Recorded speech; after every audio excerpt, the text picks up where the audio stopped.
नमस्कार साथियों, मैं हूं रोहित और आपका स्वागत है आपके अपने चैनल भारतवर्ष अन्वेषण पर।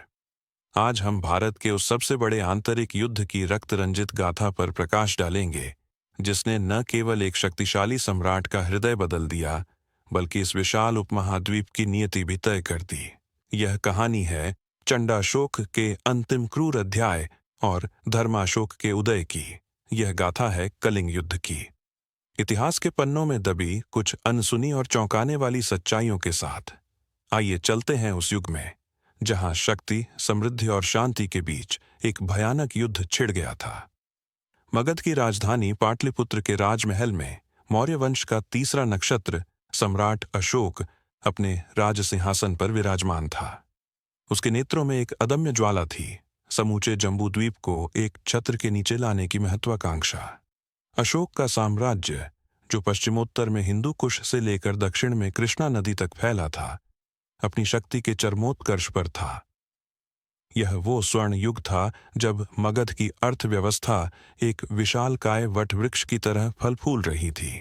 व्यापार मार्ग, जिन्हें उत्तरापथ और दक्षिणापथ कहा जाता था, रोम और मिस्र तक फैले हुए थे। सोने चांदी की टकसालें अनवरत कार्य कर रही थीं और सरकारी खजाना धन धान्य से परिपूर्ण था। इस आर्थिक संबल ने अशोक को एक ऐसी सैन्य शक्ति दी जिसका आकलन करना भी तत्कालीन राज्यों के लिए एक स्वप्न था। इतिहासकारों के अनुसार अशोक की पैदल सेना, घुड़सवार और गज सेना मिलाकर लगभग 6 लाख से अधिक थी। एक ऐसी अजेय लहर जिसके सामने किसी का टिकना असंभव सा लगता था। उसकी सेना में लगभग 9,000 युद्धक हाथी थे, जो उस समय की टैंक रेजिमेंट के समान थे। फिर भी एक कांटा उसकी आंखों में खटकता था। वह था पूर्वी तट पर स्थित कलिंग, आज के समय आधुनिक ओडिशा। कलिंग सिर्फ एक राज्य नहीं था, यह पूर्वी समुद्र तट का मुकुटमणि था। इसका सबसे बड़ा महत्व इसकी समुद्री शक्ति और बंदरगाहों में था, जहां से दक्षिण पूर्व एशिया सुवर्ण भूमि के साथ व्यापार होता था। कलिंग एक स्वाभिमानी, सैन्यवादी और सबसे महत्वपूर्ण स्वतंत्र गणतांत्रिक राज्य था। हाँ, यह एक अनसुना तथ्य है कि कलिंग में शायद कोई केंद्रीय राजा नहीं था। यह कई शक्तिशाली जनजातीय और क्षेत्रीय प्रमुखों का एक संघ था, जो अपनी स्वतंत्रता के लिए अंतिम सांस तक लड़ना जानते थे। इन्होंने पहले अशोक के दादा चंद्रगुप्त मौर्य और पिता बिंदुसार दोनों को पराजित किया या कम से कम संधि पर मजबूर किया था। यह अपमान मगध की प्रतिष्ठा पर एक धब्बा था, जिसे मिटाने का दायित्व अब अशोक पर था। कलिंग के सैनिक हालांकि संख्या में मगध से बहुत कम थे, मगर उनके पास गुरिल्ला युद्ध की अद्भुत कला थी। उनका प्रत्येक नागरिक अपनी मातृभूमि का रक्षक था। ईसा पूर्व 261 में वह अशुभ घड़ी आ गई।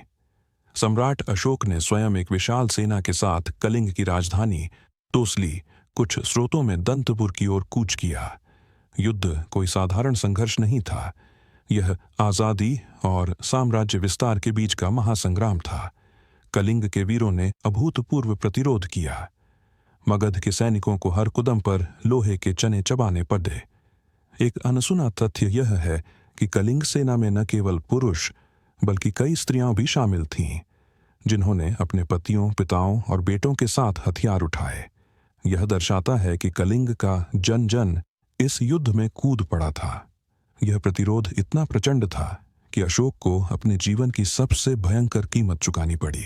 हालांकि अंततः मगध की विशाल संख्या बल और सैन्य रणनीति ने विजय प्राप्त की। कलिंग की धरती रक्त से नहा गई। दया और करुणा की परिभाषाएं मौन हो गईं। युद्ध समाप्त हुआ। अशोक ने तोसली पर विजय का ध्वज फहराया, परंतु जब वह विजय रथ से उतरकर युद्ध भूमि का निरीक्षण करने पहुंचा, तो उसका मन जीत की खुशी से नहीं बल्कि अपार ग्लानि से भर गया। 1 लाख से अधिक सैनिक मारे गए थे और 1.5 लाख से अधिक बंदी बना लिए गए थे। चारों ओर बिखरे शवों के ढेर, रोते बिलखते अनाथ बच्चे और विधवाओं का हृदय विदारक चीत्कार। इस भयावह दृश्य ने उस चंडाशोक की आत्मा को झकझोर कर रख दिया। वह सोच रहा था, यह कैसी विजय है जहां मेरी प्रजा ही समाप्त हो गई। यह दृश्य अशोक के जीवन का टर्निंग पॉइंट था। इसी क्षण उसने शस्त्र त्याग कर धर्म के मार्ग को अपनाया। उसने भिक्षु उपगुप्त कुछ स्रोतों में निग्रोध से बौद्ध धर्म की दीक्षा ली।